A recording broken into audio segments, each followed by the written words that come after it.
Our first reading this morning is from Psalms 118, verses 25 to 29. Save us, we beseech you, O Lord. O Lord, we beseech you. Give us success. Blessed is the one who comes in the name of the Lord. We bless you from the house of the Lord. The Lord is God, and he has given us light.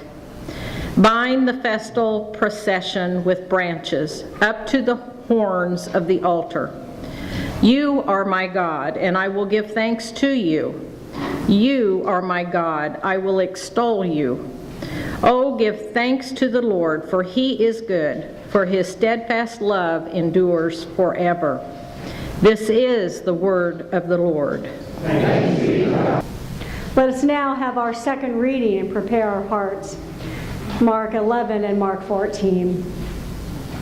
When they were approaching Jerusalem at Bethphage and Bethany near the Mount of Olives, he sent two of his disciples and said to them, "Go into the village ahead of you, and immediately as you enter it, you will find tied there a colt that has never been ridden. Untie it and bring it.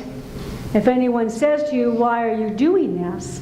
just say this, 'The Lord needs it and will send it back here immediately.'" They went away and found a colt tied near a door outside on the street. And as they were untying it, some of the bystanders said to them, "Why are you doing that, untying the colt?" And they told them what Jesus had said, and they allowed them to take it. Then they brought the colt to Jesus and threw their cloaks on it, and he sat on it. And many people spread their cloaks on the road, and others spread leaf branches as they had cut in the fields. And those who went ahead, those who were shouting, followed and said, "Hosanna! Blessed is the one who comes in the name of the Lord.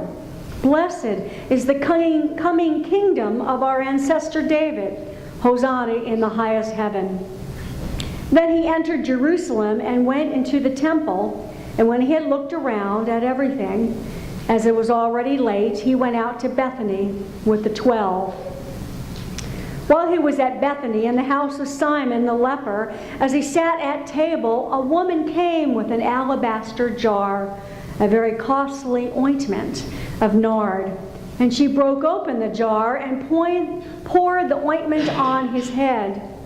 But some of them who were there said to one another in anger, "Oh, why was that ointment wasted in this way? For that ointment could have been sold for more than 300 denarii, and the money given to the poor." And they scolded her. But Jesus said, "Let her alone. Why do you trouble her? She has performed a good service to me. For you have always had the poor with you, and you can show kindness to them wherever you wish, but you will not always have me. And she has done what she could. She has anointed my body beforehand for its burial.